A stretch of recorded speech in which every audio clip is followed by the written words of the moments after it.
জ্বর, সর্দি, diarrhoea, pneumonia এরকম অসংখ্য রোগ নিয়ে নওগাঁ সদর হাসপাতালে রোগীর ঢল বেড়েছে। গেল এক সপ্তাহে এই হাসপাতালে বাড়তি রোগীর ঢলের কারণে অনেকেই মেঝেতে চিকিৎসা নিতে বাধ্য হচ্ছেন। বেড সংকট তৈরি হয়েছে অন্যান্য সরঞ্জাম আদিও। চিকিৎসকরা বলছেন এই মুহূর্তে এই বাড়তি রোগের কারণে তারাও অনেকটাই হিমশিম খাচ্ছেন। সেই সাথে ভর্তি হওয়া রোগীরা এই মুহূর্তে চরম দুর্ভোগের কথা তারা বলছেন এবং অনেকেই বেড না পাওয়ার কারণে স্বাভাবিকভাবে অস্বাস্থ্যকর একটা নোংরা পরিবেশে তাদের এই মুহূর্তে চিকিৎসা নিতে হচ্ছে এবং সেই সাথে যারা আসছেন তারা অনেকটাই নাভিশ্বাস ফেলছেন।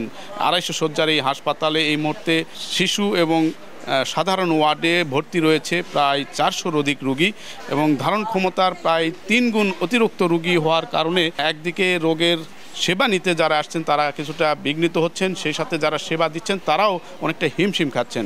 এবং এই অবস্থায় চিকিৎসকদের দিক থেকে বলা হচ্ছে যে আবহাওয়া পরিবর্তনজনিত কারণেই হঠাৎ এরকম একটি রোগের প্রকোপ বেড়েছে এবং ভাইরাসজনিত যেসব রোগ রয়েছে এই মুহূর্তে এবং এই তারতম্য আবহাওয়ায় বড় ধরনের একটা প্রভাব ফেলছে এবং এই জায়গায় চিকিৎসকরা বাড়তি সতর্কতা এবং অনুকূল পরিবেশের বা অনুকূল আবহাওয়ার জন্য তারা চিকিৎসকের পরামর্শ মেনে যেন রোগ বালাইয়ের যেসব ধরন রয়েছে তা মেনে চলার তারা তাগিদ দিচ্ছেন। সাধারণ মানুষ হিসেবে আমাদেরকেও খেয়াল রাখতে হবে যে অসহ্য গরমে বিশেষ করে যেগুলো লিকুইড খাবারগুলো, মৌসুমি ফল, ডাবের পানি বা অন্যান্য যেগুলো তরল খাবারগুলো বেশি খেতে হবে আর একটু ছায়াযুক্ত স্থানে থাকতে হবে।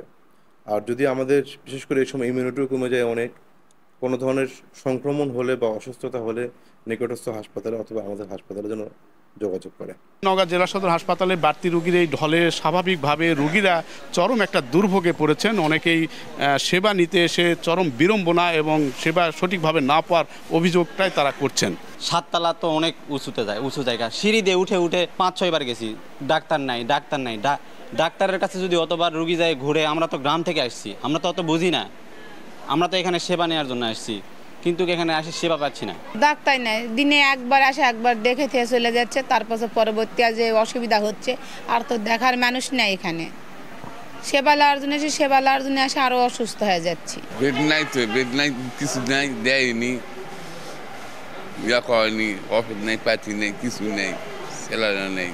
হাসপাতাল কর্তৃপক্ষ বলছে এই মুহূর্তে প্রতিদিন এই হাসপাতালে প্রায় 2500 রোগী এই আউটডোরে চিকিৎসা নিচ্ছে। অন্যান্য ক্ষেত্রে স্বাভাবিকভাবে 200-র অধিক ভর্তি হচ্ছে এবং প্রতিদিনই শিশু ওয়ার্ডে মাত্র 20টি ধারণ ক্ষমতা রয়েছে, সেখানে ভর্তি থাকছে 75-এর অধিক। অন্যদিকে স্বাভাবিক যে ওয়ার্ড রয়েছে এবং এই ওয়ার্ডগুলোতেও এই মুহূর্তে প্রায় 350 রোগী ভর্তি রয়েছে। ধারণ ক্ষমতার 3 থেকে 4 গুণ অতিরিক্ত রোগীর এই চাপ সামাল দিতে একদিকে যেমন বেগ পোহাতে হচ্ছে, অন্যদিকে এই আবহাওয়াজনিত রোগের প্রকোপ বেড়ে যাওয়ার কারণে সার্বিকভাবে এই অঞ্চলে চিকিৎসার উপর এবং রোগ বালাইয়ের প্রকোপ বেড়ে যাওয়ার একটা প্রভাব পড়েছে। নওগাঁ সদর হাসপাতাল থেকে এম আর রকি, সময় সংবাদ।